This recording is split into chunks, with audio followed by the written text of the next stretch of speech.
Good morning class 10 विषय हिंदी साहित्य के अंतर्गत अनुच्छेद जैसा कि हम पढ़ते आ रहे हैं और यह अनुच्छेद 8वां अनुच्छेद में आपको पढ़ाने जा रहा हूँ। और शीर्षक जो आज का जिस शीर्षक को मैं आपके सामने प्रस्तुत करने जा रहा हूँ वह शीर्षक आपका प्रदूषण की समस्या, अर्थात जिस प्रकार जनसंख्या की समस्या थी उसी प्रकार प्रदूषण की समस्या। बढ़ते प्रदूषण के कारण लोगों की जिंदगियां खत्म होती चली जा रही हैं। चाहे जल प्रदूषण की बात करें, चाहे ध्वनि प्रदूषण की बात करें, चाहे वायु प्रदूषण की बात करें, सभी के माध्यम से इस प्रकृति के प्रत्येक तत्व को प्रदूषित किया जा रहा है। अर्थात हम ढंग से सांस नहीं ले पा रहे हैं, ढंग से जी नहीं पा रहे हैं, उसका कारण प्रदूषण। और यह प्रदूषण लोगों के द्वारा ही बनाया जा रहा है, अर्थात लोगों के द्वारा ही इस प्रदूषण को उत्पन्न किया जा रहा है। मनुष्य विकासशील और विवेकशील प्राणी है, इसमें कोई दोहराय नहीं है कि मनुष्य विवेकशील प्राणी नहीं है अर्थात विकासशील नहीं है। ये दोनों बात होते हुए भी अर्थात व्यक्ति अपने आप को इतना विकसित करना चाह रहा है, व्यक्ति ही नहीं यह देश में रहने वाले जितने भी व्यक्ति वो अपने आप को विवेकशील और विकासशील बनाने के लिए निरंतर दौड़ लगा रहे हैं और पाश्चात्य सभ्यता के चक्कर में अपनी भारतीय संस्कृति को भुलाकर इतनी दौड़ लगा रहे हैं कि आज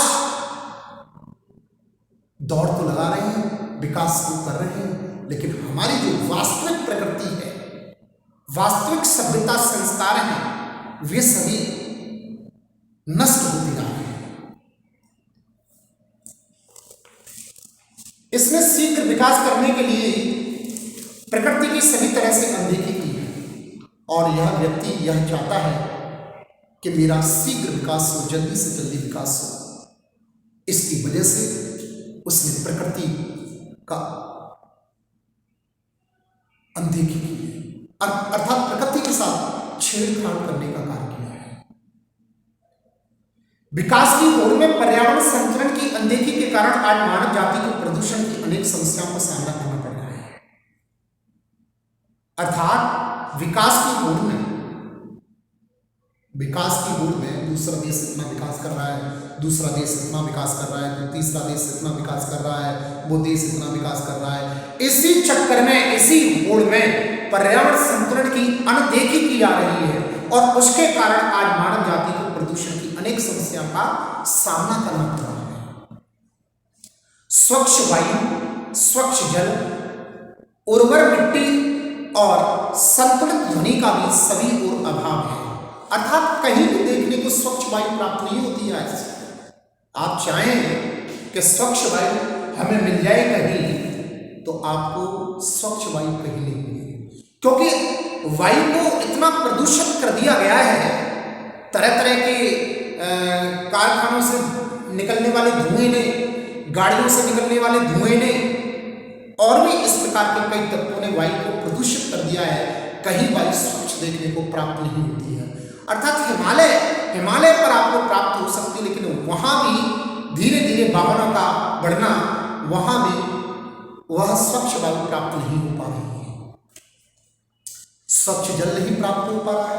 आपने देखा होगा आज किसी भी जल को लीजिए, कितना भी फिल्टर कर लीजिए, तब भी कुछ न कुछ शेष रह ही जाता है। लोगों के द्वारा प्रदूषण किया जा रहा है।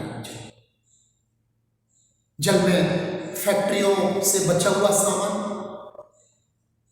लोगों के द्वारा घर में प्रयोग की हुई वस्तुओं को नदियों में डालना, झरनों में डाल देना, इस प्रकार प्लास्टिक को फेंक देना, इस प्रकार जल को प्रदूषित किया जा रहा है।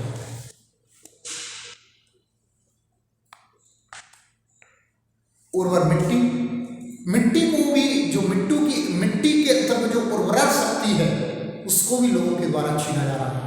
वो किस प्रकार आपने देखा होगा, प्लास्टिक को और थैली वगैरह को लोग बाहर फेंक देते हैं।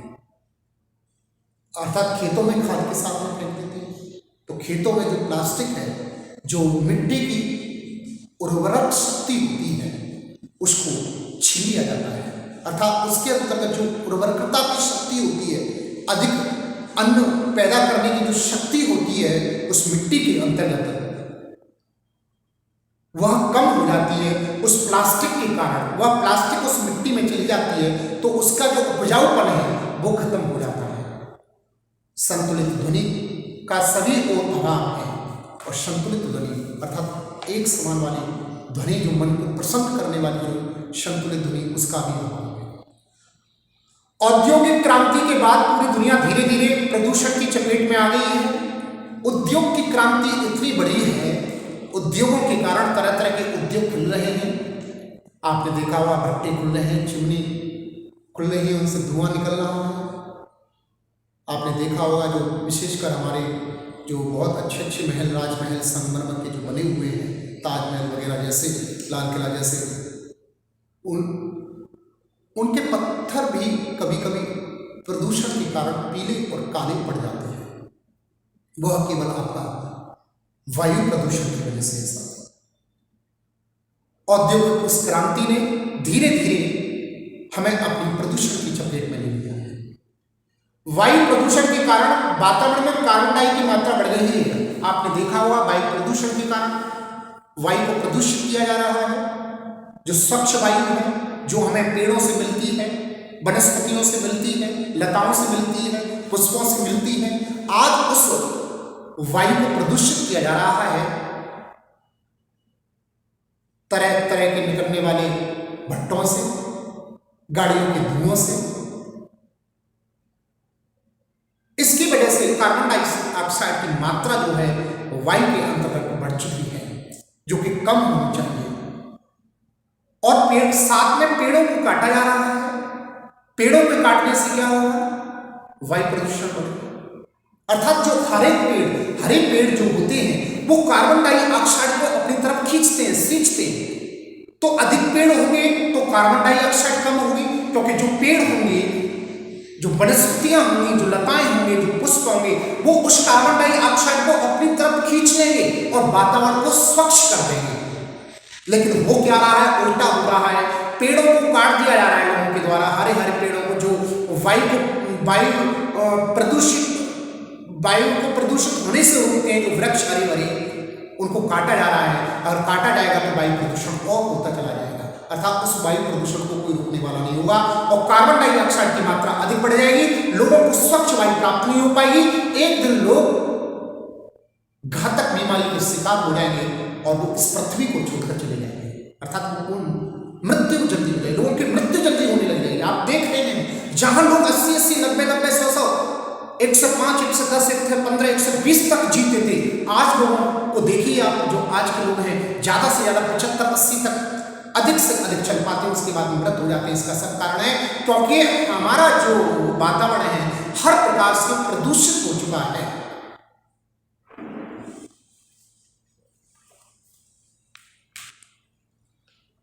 जिससे लोगों को ठीक से सांस लेना भी मुश्किल हो गया है। ग्लोबल वार्मिंग की समस्या उत्पन्न हो गई है। उद्योगों का कचरा नदी, नालों और जलाशयों में बहाए जाने से जल प्रदूषण की भीषण समस्या उत्पन्न है। आपने देखा होगा नदी नालों तालाबों में लोगों के द्वारा कचरा फेंका जा रहा है, कचरा डाला जा रहा है, तरह तरह के अपशिष्ट पदार्थ डाले जा रहे हैं। जो स्वच्छता के नाम से जो नदी जानी जाती थी, आज वो नदियां स्वच्छ नहीं रही हैं। इसका सबसे बड़ा कारण यह है कि लोगों के द्वारा उसमें अपशिष्ट पदार्थों को डाला जाता है, जो कि लोगों को इस प्रकार का नहीं डालना चाहिए।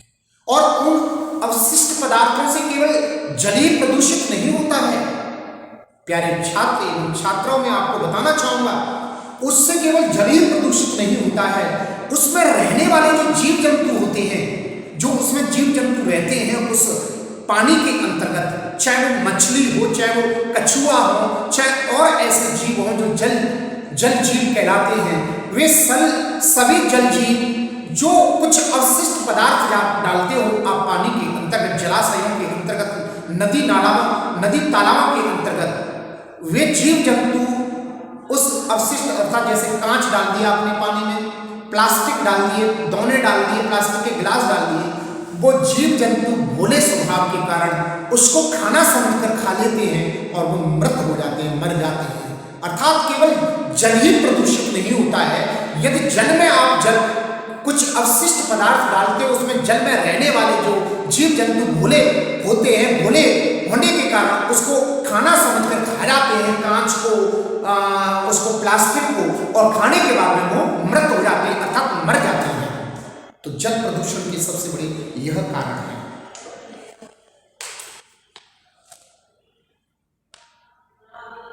भारत में तीव्र गति से शहरीकरण हुआ है। आप देख रहे हैं भारत में बहुत तीव्र तरीके से शहरीकरण हो रहा है, अर्थात गांवों को शहर बनाया जा रहा है। जो शहरों की सभ्यता है वो गांवों में आ रही है और नए नए मकानों का निर्माण किया जा रहा है। उन नए नए मकानों को निर्माण करने में जो पेड़ उनके लिए बाधक बनने का कारण बन रहे हैं, हालांकि मेरे लिए तो बाधक नहीं है।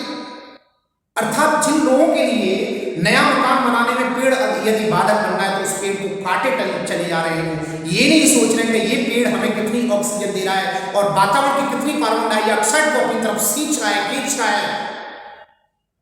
तो जो शहरीकरण हो रहा है गांवों का, नामों से पेड़ों को काटा जा रहा है और तरह तरह के जो ऑक्सीजन देने वाले पदार्थ, लताएं, वृक्ष, पुष्प, पौधे, इन सबको काट के वो अपने लिए गड्ढा खोद रहे हैं, अपने लिए घातक बना रहे हैं अपने जीवन को। इस प्रकार शहरों में वाहनों के बढ़ते प्रयोग, उद्योगों के शोर, लाउड स्पीकर आदि ने ध्वनि को प्रदूषित कर दिया है। और आपने देखा होगा जो शहरों में वाहनों की बढ़ती संख्या, अर्थात एक घर में जाएंगे तो आपको 10-10, 15-15 कार, बड़े बड़े पैसों वालों के घर में इस प्रकार होता है, वो 10-10 कारें वो प्रदूषित कर रही हैं। उद्योगों से निकलने वाला धुआं, भट्टों से निकलने वाला धुआं वायु को प्रदूषित कर रहा है।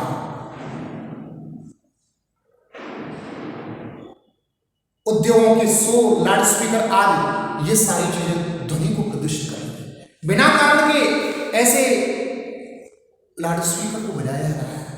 वाहनों की जो उनके अंदर हॉर्न होता है, जब हॉर्न देना चाहिए, जब हॉर्न लोग देते नहीं है, बिना कारण के हॉर्न लिखा भी रहता है कि बिना कारण के, तो आपने देखा होगा ये उन लोगों के लिए लिखा रहता है जो लोग बिना कारण के हॉर्न मारते हैं। अर्थात कारण पे ही हमें हॉर्न मारना चाहिए, बिना कारण के हॉर्न नहीं। अर्थात लिखा रहता है, आपने देखा होगा दीवार में लिखा रहता है बिना कारण के तो डॉगी भी नहीं भौंकता है, तो बिना कारण के भी नहीं भौंकता। क्योंकि इससे क्या होता है, बिना कारण से लाउड स्पीकर बजाने से, हॉर्न वगैरह बजाने से और भी इस प्रकार के शोर करने से, उद्योगों के शोर से हमारा जो वातावरण है वो प्रदूषित होता है, ध्वनि प्रदूषण उत्पन्न होता है।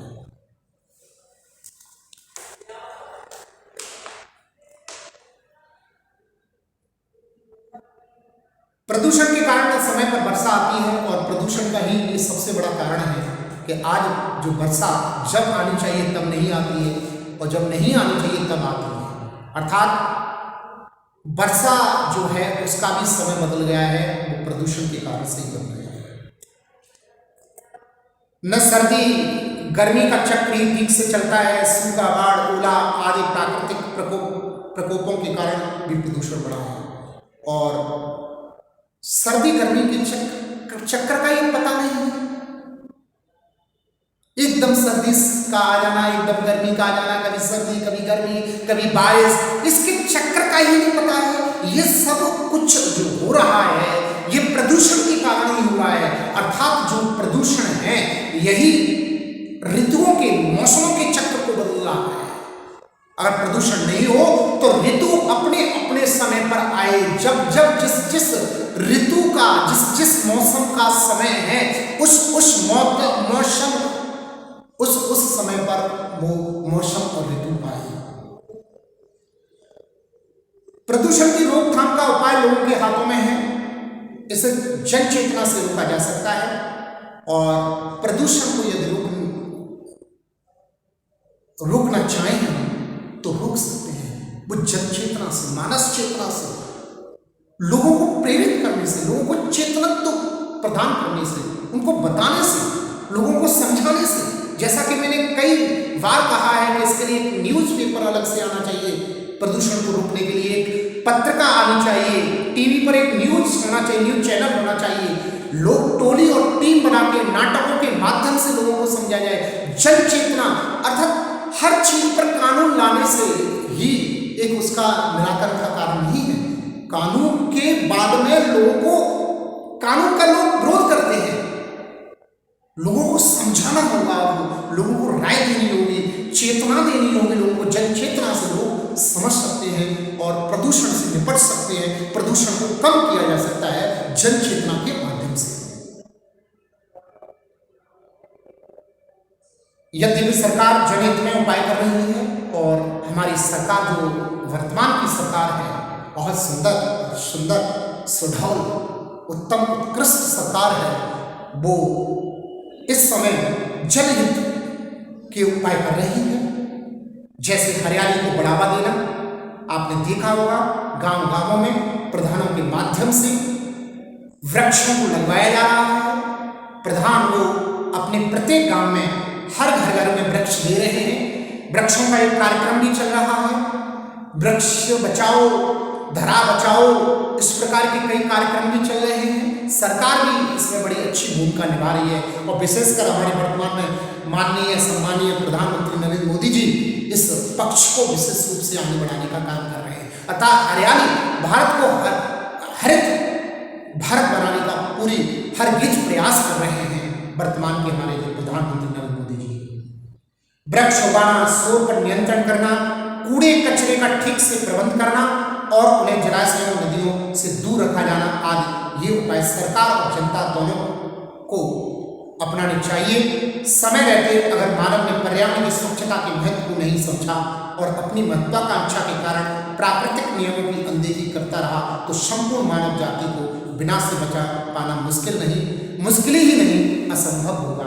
अर्थात इस जमाने को बचाना है, इस हिंदुस्तान को बचाना है, इस विश्व को बचाना है तो इस विषय पर हमें गंभीरता से चिंतन करना होगा कि प्रदूषण की समस्या हमारे देश से कैसे कम हो सकती है, वायु प्रदूषण को कैसे कम किया जा सकता है, जल प्रदूषण को कैसे कम किया जा सकता है, आपके ध्वनि प्रदूषण को कैसे कम किया जा सकता है, मृदा प्रदूषण को कैसे कम किया जा सकता है।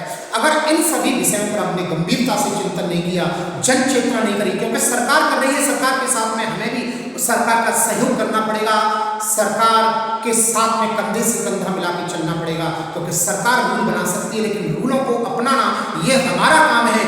हम यदि रूल्स को नहीं अपनाएंगे तो क्या फायदा है। सरकार चाहे हजारों कानून ले आए, चाहे हजारों आपकी प्रतियोगिताएं कराए, चाहे हजारों कार्यक्रम कराए, चाहे हजारों चीजें हर गिज प्रयास करें, लेकिन हमें और आपको भी समझना होगा, सरकार के द्वारा नीति नियमों को समझना होगा, उनके द्वारा ये मार्गों पर चलना होगा और इस पृथ्वी को, इस देश को बचाना होगा।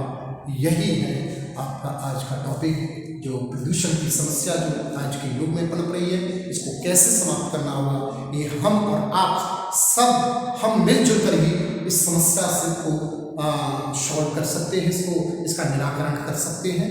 तो इस प्रकार यह अनुच्छेद छोटा रूप होता है निबंध का, इसलिए छोटे रूप में बोलना होता है इसमें, क्योंकि इसमें शब्दों की सीमा भी कम होती है। ये छोटा निबंध होता है, लघु निबंध कहते हैं अनुच्छेद को। एक तो बड़ा होता है 4, 5, 6 पेज का, वो तो आपका निबंध कहलाता है, जिसको इंग्लिश में ऐसे कहते हैं। और ये होता है अनुच्छेद, अर्थात उसका छोटा भाई अनुच्छेद लेखन। कम शब्द होते हैं, 80 से 100 शब्दों के बीच में होता है, तो इसको शॉर्ट एंड स्वीट में हमें समझाना होता है, अधिक नहीं बोल सकते हैं, इसलिए मैंने आपको शॉर्ट एंड स्वीट में समझा दिया। तो इस प्रकार ये प्रदूषण की समस्या, यह अनुच्छेद लेखन भी आपका समाप्त हो जाता है, जिसमें यदि आपको कोई भी किसी भी प्रकार की प्रॉब्लम हो इस टॉपिक को समझने में या लिखने में, तो आप मुझे पूछ सकते हैं। यह आपकी परीक्षा में 5 नंबर का आएगा। Thank you, all the best, and God bless.